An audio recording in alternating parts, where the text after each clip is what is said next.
troisième samedi de manifestation. On est encore là, super. Aujourd'hui, du coup, il y a Black Lives, ok. Il y a d'autres organisations qui sont avec nous aujourd'hui pour défendre toujours les mêmes causes, l'injustice.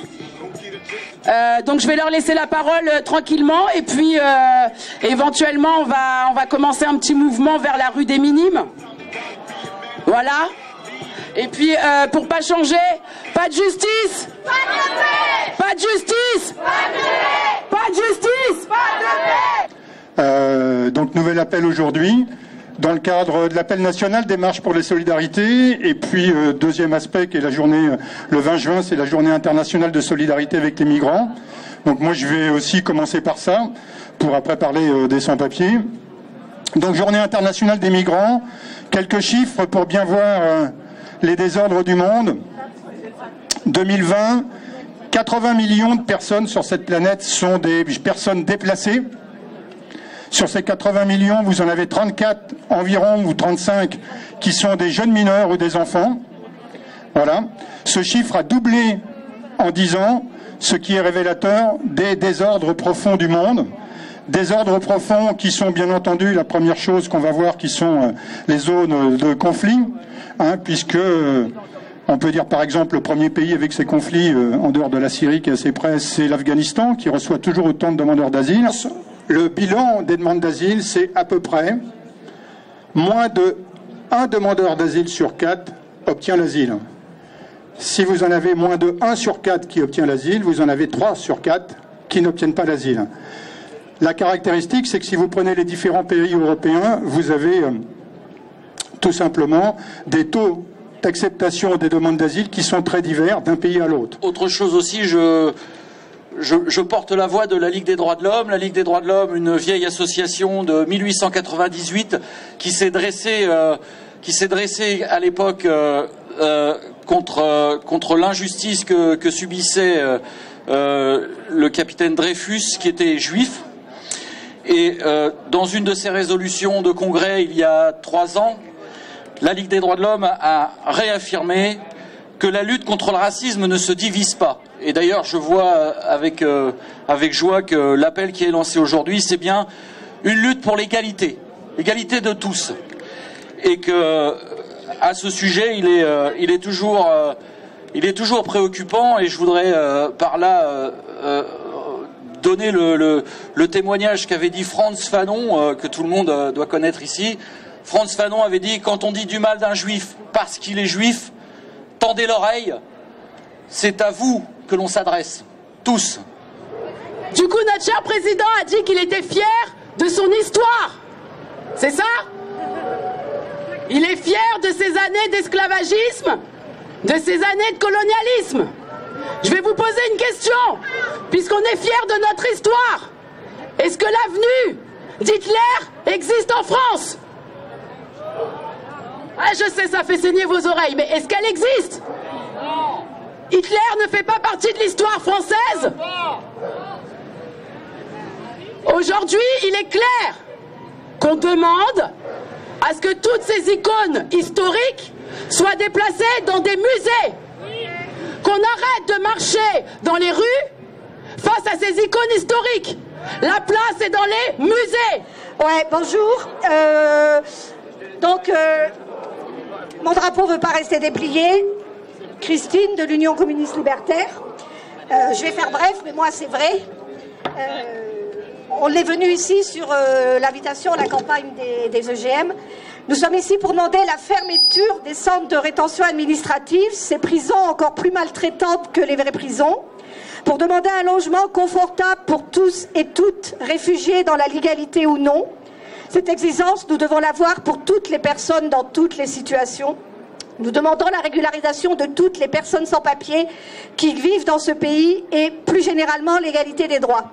Les frontières n'existent que pour les besoins des contrôles des classes dirigeantes, contrôle de leur population par le nationalisme, contrôle des déplacements. Elles tuent abondamment, la Méditerranée en est l'exemple. Nous en demandons l'abolition. Mais en attendant, en parlant d'abolition, nous sur la police, on n'est pas tellement pour la réforme et l'aménagement, et enfin on pense qu'on pourrait vivre sans.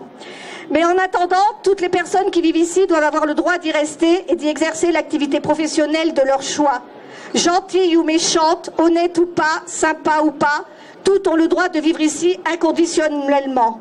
La double peine doit être envoyée aux oubliettes de la politique avec ceux et celles qui la défendent encore aujourd'hui.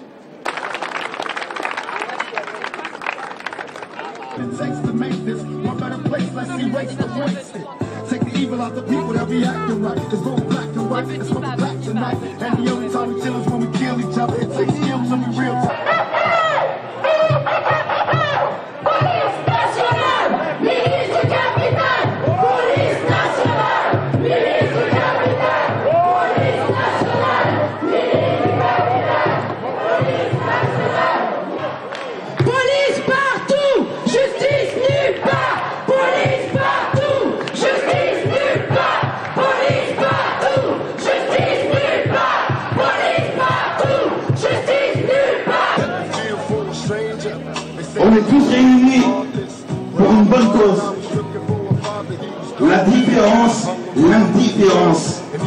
Beaucoup de gens ne comprennent pas ce genre de mots, ce genre de texte. Ok? On vit sur la même planète, mais on ne gravite pas dans le même monde. On est tous des êtres humains. Il n'y a qu'une seule race d'êtres humains au monde, c'est la race humaine.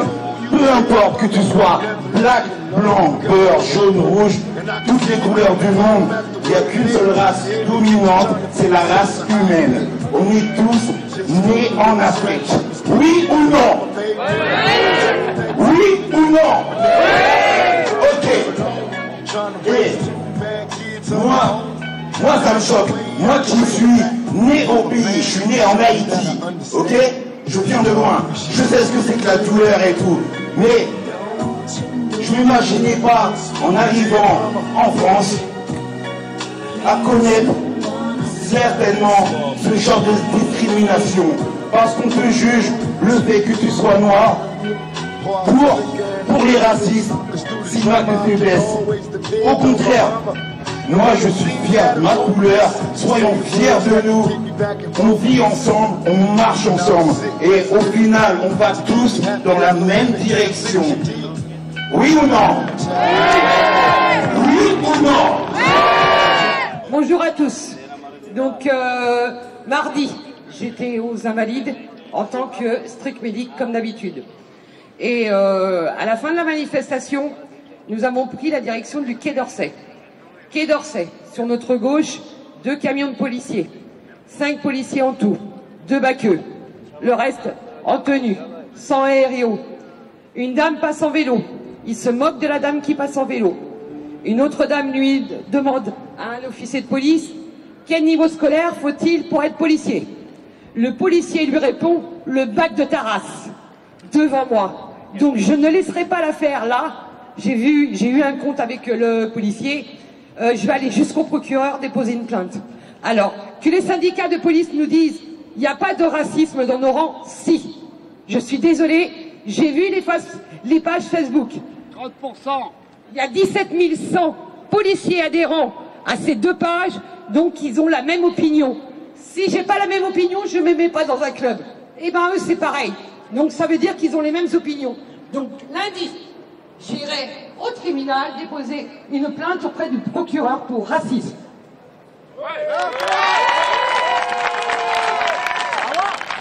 Moi, je veux juste dire que ça, on a un gouvernement de corrompus qui s'en mettent plein les poches sur le dos de la population, des ouvriers, des retraités. Ils volent tout le monde, ces enfoirés, en fait.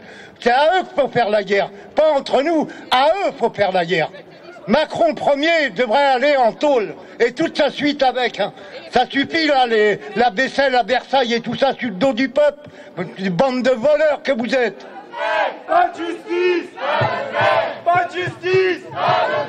Pas de justice! Pas de justice!